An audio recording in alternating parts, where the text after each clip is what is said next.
soyez les bienvenus dans l'espace des livres et les plaisirs de Marc Page. Votre invité est né à Bois-Guillaume, en Seine-Maritime, originaire de Rouen. Il fait Hippocagne au lycée Jeanne d'Arc à Rouen, puis Cagne au lycée Malherbe à Caen, après une licence de philosophie à Paris 1 Panthéon-Sorbonne, puis une maîtrise sur le thème La position du problème moral chez Hume. Il obtient l'agrégation de philosophie en 2000. Il a enseigné au lycée de la Côte d'Albâtre à Saint-Valery-en-Caux et depuis 2007 au lycée Paul-Émile Victor à Osny dans le Val d'Oise, plutôt classé dans la pop philosophie. Il est l'auteur de plusieurs ouvrages cherchant à rendre la philosophie accessible en partant de questions du quotidien ou de la pop culture comme Star Wars, de juillet 2011 à juillet 2014 pour terminer. Il a animé une chronique philo à Radio France sur le Move avant de faire quelques apparitions télé. Il s'agit de Gilles Verviche. Il vous présente son roman Le secret de Platon aux éditions J'ai lu, qui d'ailleurs on en profite pour saluer et remercier cette belle maison d'édition qui sans elle, cette interview n'aurait pu se faire. Gilles Verviche, bonjour et bienvenue dans la chronique de Guillaume Sautet. Bonjour, Comment allez-vous Gilles? ça va, c'est très bien. On est très heureux d'être avec vous, vraiment. Voilà, il va être question aujourd'hui de philosophie, mais pas que. On va aussi apprendre à vous découvrir pour celles et ceux qui vous ne vous connaissent pas. Racontez-nous, oui, votre parcours pour en arriver là où vous en êtes, et notamment ce passage à Paris 1, Panthéon, Sorbonne. Oui, racontez-nous ces moments de votre début de carrière. Il s'est trouvé que dès la troisième, j'étais moins bon en sport qu'en philo. J'avais découvert la philosophie en cours de grec notamment. On traduisait des extraits de Platon. Et puis en seconde, j'ai eu une prof de français qui nous a fait lire Sartre. Et voilà, donc en fait, j'ai pas eu beaucoup à choisir. Je me suis un peu laissé porter par le mouvement. Et voilà, bon, après, philo, à l'époque notamment, parce que maintenant, comme vous l'avez rappelé, il y a, la philosophie est un peu démocratisée avec cette pop philo, mais à l'époque, il n'y a pas beaucoup de perspectives à part prof de philo. Donc, je suis parti après mon hypocagne-cagne à Paris 1, et justement, je trouvais que la manière dont les étudiants parlaient de philo dans les couloirs était un peu incompréhensible pour moi. À chaque fois que je me retrouvais avec trois quatre étudiants, je me disais que je comprenais rien à ce qu'ils racontaient et que donc je devais pas être fait pour ça. Mais je me suis rendu compte un peu plus tard que valait mieux en parler, et on pouvait en parler de manière assez simple, quoi. Voilà, c'est pas parce qu'on comprend pas ce que je dis que ce que je dis est intéressant. Voilà, donc j'ai assez vite pris le contre-pied d'une philosophie qui se voudrait surtout incompréhensible. Donc je crois que c'est ça le passage à Paris 1 finalement, c'est de découvrir une manière de parler de philo qui n'était pas très accessible. Alors par ailleurs les résultats dans les examens étaient plutôt bons, donc je me suis dit finalement c'est peut-être pas moi qui comprends pas, c'est peut-être eux qui en parlent un peu mal, peut-être. Donc depuis, voilà, je me dis, moi devant mes élèves, j'essaye de pas jargonner. Si je dois introduire un terme un peu technique, philosophique, je l'amène progressivement. Et puis voilà, c'est pas un concours de vocabulaire la philosophie, ce qui compte c'est quand même les idées. Voilà.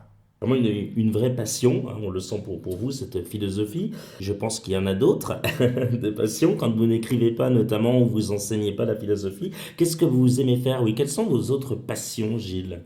Oula, j'en ai pas mal. Bah, les séries télé, hein, pour le Ah, coup. Je lis pas beaucoup de romans en fait. Je lis plutôt de la science humaine.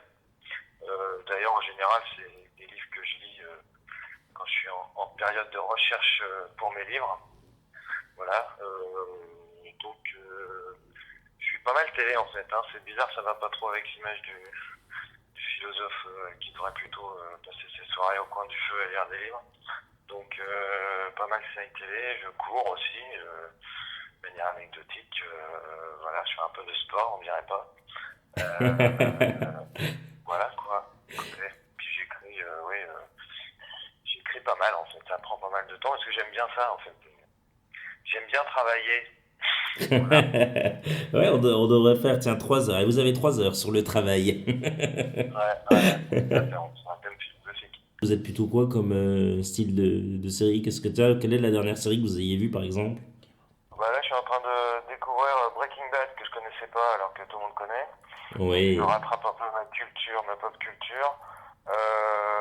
J'ai vu Narcos, Game excellent. of Thrones évidemment. Et puis bon, moi ma série préférée c'était Les Sopranos, qui était aussi sur HBO.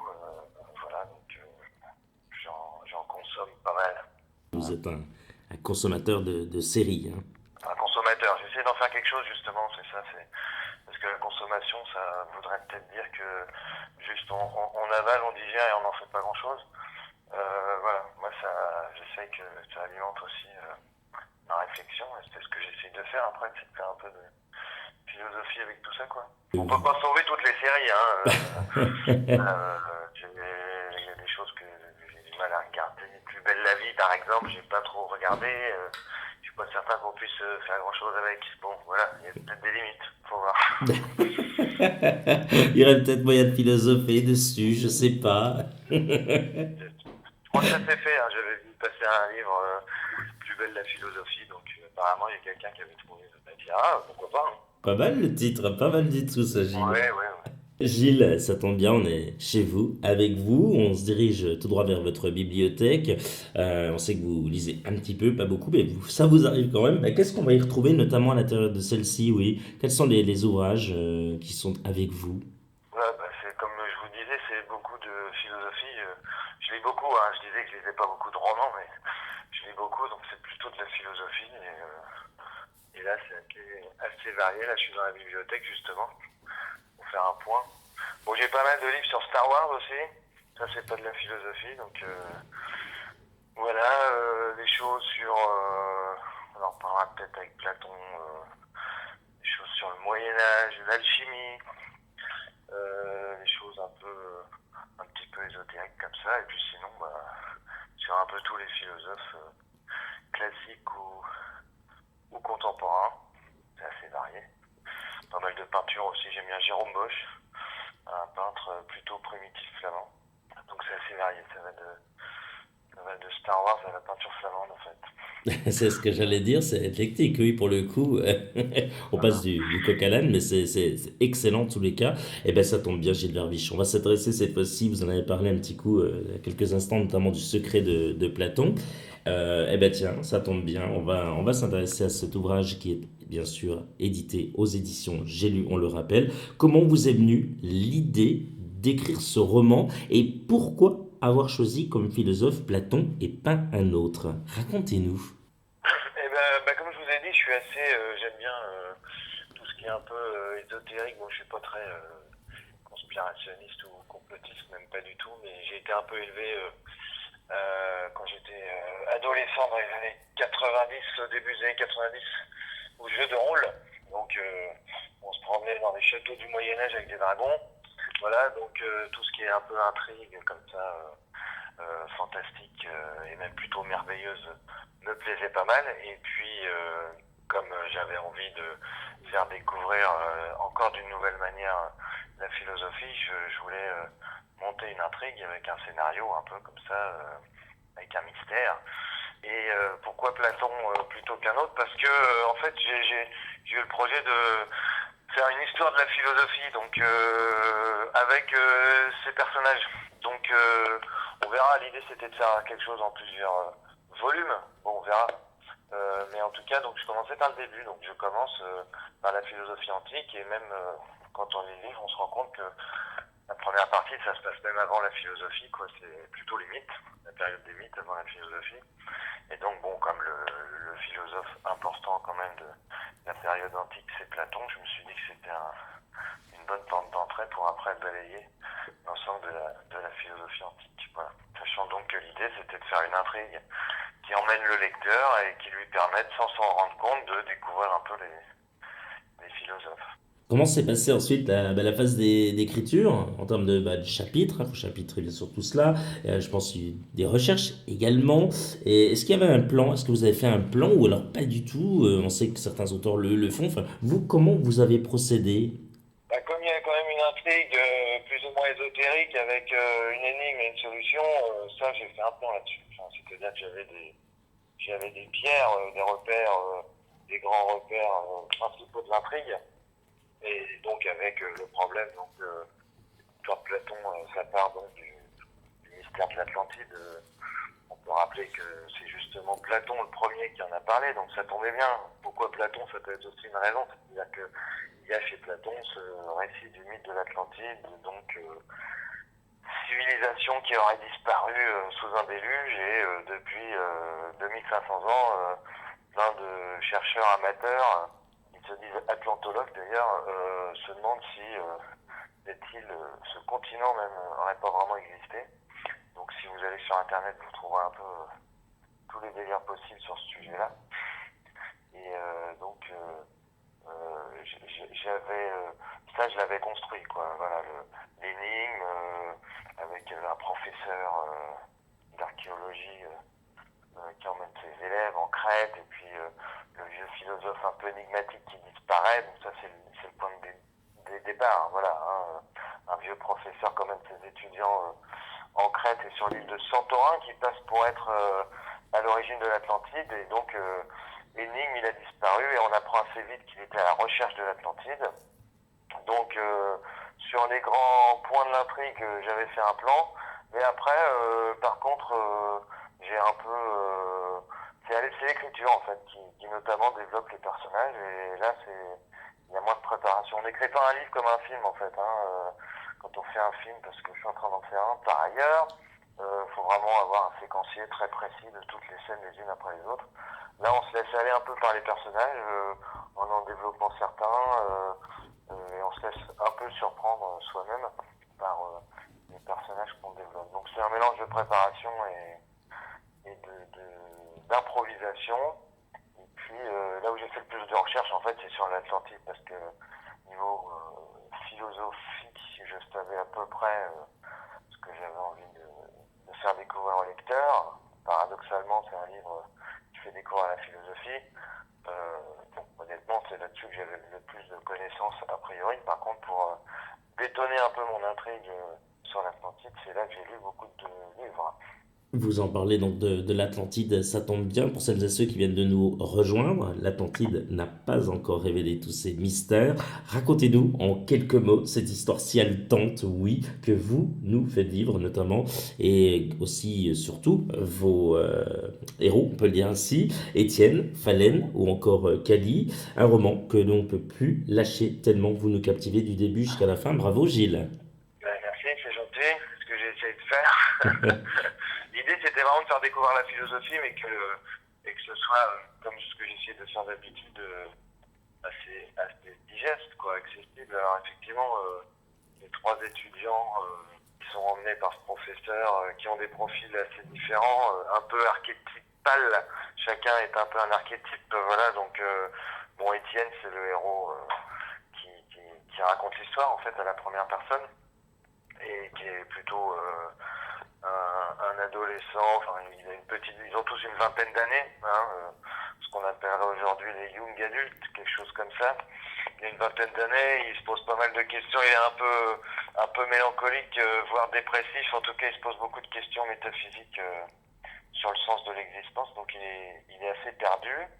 À côté de ça, il a son meilleur ami Kali qui lui croit à beaucoup de choses, un peu tout et n'importe quoi, et c'est plutôt lui qui au départ est branché ésotérisme, conspiration, qui croit un peu à tout ce qui traîne sur internet. Et puis il y a la jeune fille Phalène, qui a donc un peu le même âge qu'eux, qui elle plutôt le profil première de la classe, qui est très calée en sciences et qui est du coup très rationaliste, et qui elle, à l'inverse de Kali, commence en croyant pas du tout à tout ce qui est un peu mystérieux ou magique. Voilà. Alors du coup, quand leur professeur disparaît à Santorin, ces trois étudiants décident de partir à sa recherche, et c'est là qu'ils vont se retrouver un peu embrigadés, où ils vont découvrir que ce professeur fricotait manifestement avec une association à la réputation sulfureuse que j'appelle la Nouvelle Athènes, qui s'inspire en fait de la Nouvelle Acropole. puisque je viens de Rouen et ils ont une antenne là-bas, donc voilà, donc une genre d'association qui se fait passer pour philosophique, mais on sait pas trop en fait dans quelle mesure c'est pas une secte. Et donc voilà, donc ils vont se retrouver. C'est un peu à la Indiana Jones, voilà, quand Indiana Jones court après l'arche perdue pour arriver avant les nazis. Donc là, nos trois étudiants cherchent à trouver l'Atlantide avant les méchants d'un groupe secret ou sectaire qui ont l'air de chercher le pouvoir, une course pour découvrir l'Atlantide avant les méchants. Et après, la suite, eh bien, ne nous en dites pas plus. Pour cela, allez découvrir oui, Le secret de Platon aux éditions J'ai lu. C'est signé Gilles Verviche. Gilles, quels sont vos projets pour la suite? Alors, j'ai cru comprendre, comme vous l'avez dit, il y a ce film. Bah, expliquez-nous, un film sur quoi? Bon, je pense qu'on a peut-être la petite Ah là, je peux idée. pas vous en dire plus, là, on est en phase d'écriture. Ah, Par contre, le 10 octobre sort Star Wars, mon tome 2 de Star Wars. Le premier s'appelait La philo contre-attaque et là ça s'appelle Le retour de la philo. Donc ça c'est un projet assez immédiat puisque c'est dans les bacs. exactement. Donc, Voilà. c'est aujourd'hui, on rappelle, date de l'enregistrement de cette interview. Donc, allez bah, découvrir, Voilà. voilà, sans plus attendre ce nouvel opus. Bah, on ira le découvrir avec un immense plaisir, Gilles. Allez, passons tout de suite, si vous le voulez bien, la minute cool, Gilles. Plutôt Voltaire ou Montesquieu? Ah, plutôt Montesquieu. J'aurais dit plutôt Voltaire ou Rousseau. Je suis plus Rousseau moi carrément. Montesquieu me paraît un peu trop libéral à mon goût au sens économique, je veux dire. Après voilà, je trouve que Montesquieu est plus un philosophe que Voltaire. Voilà. Donc je serais plutôt Montesquieu. Je trouve que Voltaire très bien tout ce qu'il raconte, mais c'est plus un intellectuel qu'un philosophe. Donc je serais plutôt Montesquieu. Citez trois mots qui, selon vous, définissent la ville de Rouen. Voilà. Là, je pense qu'on peut dire Lubrizol en ce moment. Grisaille et Flaubert. Allez. On salue tous nos amis de Rouen qui nous écoutent et qui vous écoutent surtout. Soyez tous et toutes attentifs. Son Gilles va se surpasser. Quelle est la citation philosophe qui vous vient de suite, maintenant, à l'esprit?